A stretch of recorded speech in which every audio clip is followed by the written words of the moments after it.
Hello, welcome to Western Civilization 1 for all you who are taking my online class.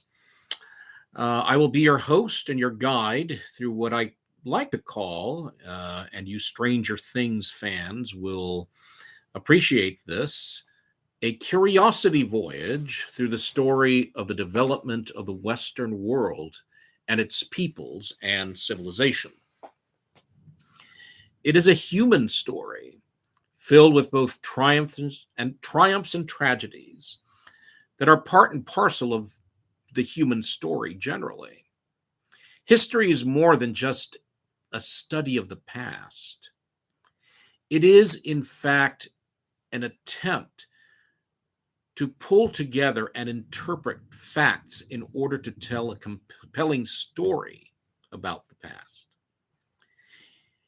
The Greek word is historia, which means inquiry. What does that mean? What is this inquiry about? If you look into the word inquiry, you immediately find that it has a great deal to do with asking questions. That is where inquiries begin, with a question. Questions such as, what were the causes of World War II, for example? And once you have a question, you begin to follow it through with interpretations of selected facts that you think are important. That, my friends, is how historians do their work. They do not simply talk about the past, but interpret historical facts, uh, but interpret these historical facts in order to convey a narrative. This course will give you hands-on training in the art of historical writing. You will pose questions, then follow through with them through your reading of the assigned textbooks, articles, and viewing videos and primary sources for each module.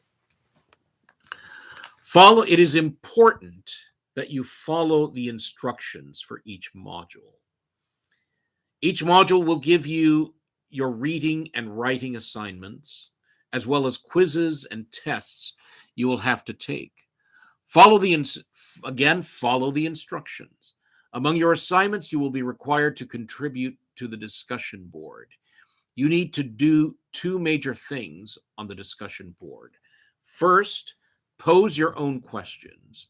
Remember that much of historical writing begins with questions. And try to answer your own question. Two different people will interact with you, or maybe more. In the same way, you need to contribute to the discussions of two different peers by answering their questions. For example, let's say that students X and Y posed questions. You will need to contribute to the discussions of both X and Y. And you contribute to these other, when you contribute to these other forums, make sure that you say more than simply I agree or I disagree. Say why you agree. What or even what is it about their argument that makes it very compelling? What makes their argument compelling? And if you disagree, what do you think might be a better alternative explanation? What might be a better alternative interpretation of the facts? And when you agree, keep in mind a rule of thumb. I always say that it is okay to disagree, but it is not okay to be disagreeable. Always keep discussions charitable and professional, right? You can disagree with your peers, but when you do it, you have to do it in the most charitable way possible. And it's important that, many times when you write something, when you get an email, when you see somebody posting on your forum, people don't see your physical expression, your facial expressions, right? You might be joking around, but that might not be communicated in your writing. So, feel free to use emojis, right? When you're writing, or simply saying, just joking, or whatever, that kind of alerts the person that you are simply, fooling around, that you're kind of having a lighthearted moment there. Disagree charitably. Now, for this Sunday, you will have an opportunity to get used to using the discussion board. And you will use that by introducing yourself. Tell us a little bit about yourself. What year are you in? What's your major? And maybe anything that you might find that you might others might think is interesting about you. Your hobbies, what your favorite movies, your favorite kind of music. Tell us something personal that you think is interesting. Tell us a little bit about yourself. And of course, here's the boring part. I'm going to tell you a little bit about myself. I was born in Havana, Cuba. I was born in 1965. I entered into this world in 1965, and my parents were basically had come to the conclusion that Cuba was no longer, Cuba under Castro especially, was no longer a very good place for us to live, after several of my relatives and my father were sent to work camps.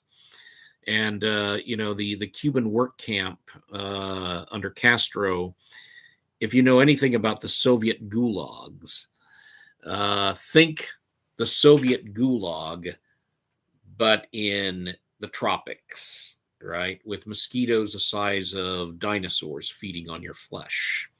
And with a hot tropical sun and humidity beating down on you. Then you'll get a good picture of what we're talking about. After my dad and several relatives were let go, we took one of the last flights out of Havana. And I grew up in LA.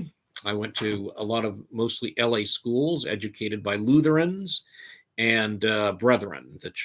I went to Brethren High School, a Christian high school, and then I went to Biola University, where I had my BA in history, and then I did my MA and PhD at Cal State LA and Claremont Graduate University, respectively, in medieval and early modern studies, early Renaissance Reformation studies.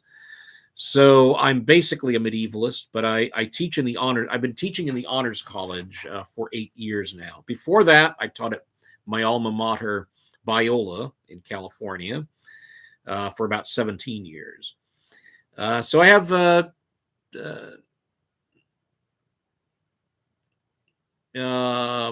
I'd say I'd have about over 20 years, 25 years of experience teaching here, cumulatively. And I really love it. I really enjoy what I do. It is a source of joy. I teach in the Honors College. So in addition to being a medievalist, I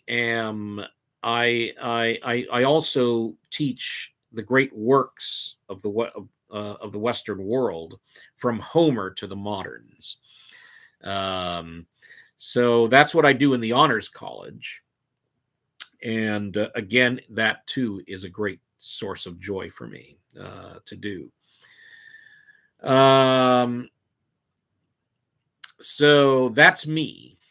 So I want you to tell us a little bit about yourself in the discussion board, and I'd love to get to know you. I hope that this great curiosity voyage, again, for you Stranger Things fan, and yes, I am a fan, I will admit that, this great curiosity voyage across the history of Western civilization will be rewarding. I am more than, I am here to answer your questions, any questions that you might have. And if you are in the Houston area and would like to meet with me in person, feel free to set up an appointment with me. Just send me an email and say, I'd really like to get together with you to discuss an assignment and so forth, and or just to talk history. And I will be more than happy to do that with you. Thank you, and God's blessings on each and every one of you.